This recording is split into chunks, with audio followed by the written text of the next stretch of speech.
if you watch the interview, you know, it took a very long time for me to start bringing sort of those impassioned points. And in the end, I said, Neil, science is under attack. The scientific method is dying here, and I'm asking you to help me save it. What I can say is I would guess that in all the interviews he's ever done, at least the ones that I've seen, I don't think he's ever left a room more deflated than he did the day he walked out of our studios here at the Highwire. It was not my intention shaking his hand. His hand was shaking ferociously. He had said that a good debate should allow two people to put all of their ideas on the table and then we share a beer. I pulled out 2 beers. We did have a beer on the show there together.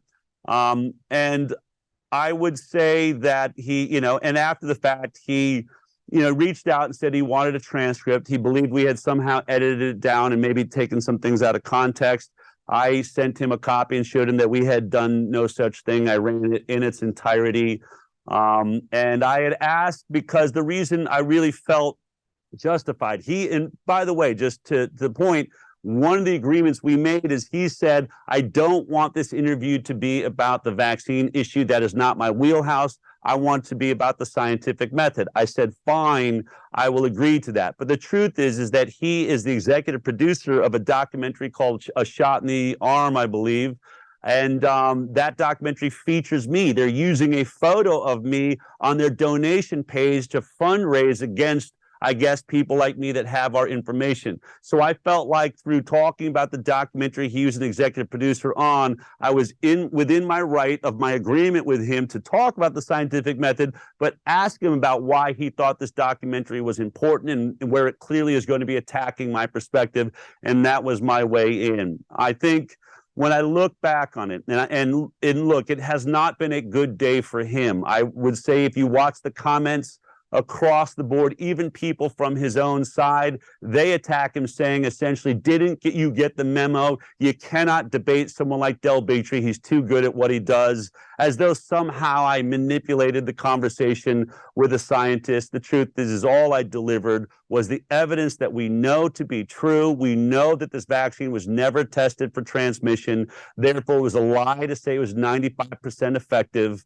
And so all of these things are what took place there. Looking back on it, I have probably burned myself and you and anybody from ever getting another scientist to the table because it was so catastrophic for him. And I think in many ways, I'm sure his reputation will recover, but I don't think he will ever be the same person again. He's a big, you know, bear-hugging guy, as you said. I think he was caught off guard, and here's why. This is the issue that the other side is always going to have. They keep pushing this narrative that the anti-vaxxers, if you will, if that's what they want to put on me as a moniker, then fine.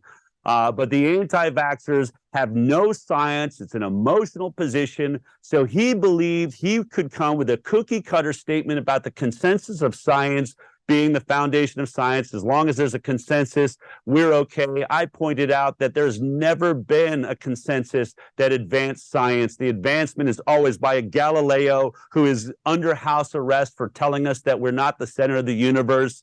You know, a Semmelweis who said we should be washing our hands between childbirths and surgeries. He ended up in an insane asylum before we ever admitted, you know what, he was right. We were spreading disease with blood-to-blood surgeries. These truths are never well accepted by the consensus. It is the brave ones. It is the seers of science that push the envelope and go to a place that it's never gone before, that advance science. Consensus is actually the death of science if that's all that we have. I think that point was made very clear. I don't think there's anyone on the planet Earth that believes that Neil deGrasse Tyson won that debate, if you will.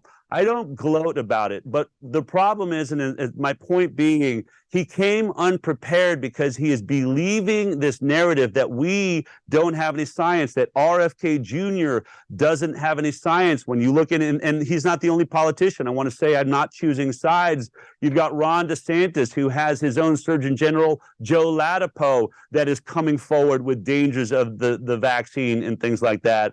So in the end, I'm glad we had the debate. I still honor Neil deGrasse Tyson for having shown up, but the world got to see that the pro-vaccine side is left wanting. They don't have science on their side. We do, and that caught him off guard. So Jim Rickards has just recorded a video that's not available to anyone in the public, and he's going to be talking about how this upcoming recession is going to be fast, it's going to be bloody, it's going to be nasty. But at the same time, he's going to show you how you can position yourself to profit from all of this chaos. Now, we've made this video only available to our viewers. Go to londonreal.tv/Jim. Watch that immediately. I can't say enough good things about Jim Rickards. He understands the global economic system better than any guest I've ever had on London Real. His predictions are almost uncannily true, and you can learn how to profit from his vision, from his expertise, and his understanding of economics. So go to londonreal.tv/Jim or click the link below. It's an excellent, excellent look on what's going to happen in the future and how you can position yourself to profit from that. Jim is one of the best in the business, one of my favorite guests on London Real, and he's very, very good at predicting the future and showing us all to profit from it. So click the link, and I hope you enjoy. Hey, it's Brian Rose, founder of the DeFi Academy. I've told you my 4-week crypto bootcamp is amazing, but don't take my word for it. This is what my students are saying. The DeFi Academy was an amazing experience for me. It took me totally out of my comfort zone. In this course, I was challenged, I was held accountable, and pushed to do things that honestly weren't always easy. It's been phenomenal, and I can't believe we're already up on our 4 weeks. It has flown by. Going through this DeFi accelerator by far was one of the best courses I've taken. You do this course, you really get into the nitty-gritty of the activities that will make you comfortable with decentralized finance. Thank you so much to Brian and everyone at London Real and the DeFi Academy for even putting together an amazing course like this. Anybody else that wants to do it, please sign up. It is well worth the money.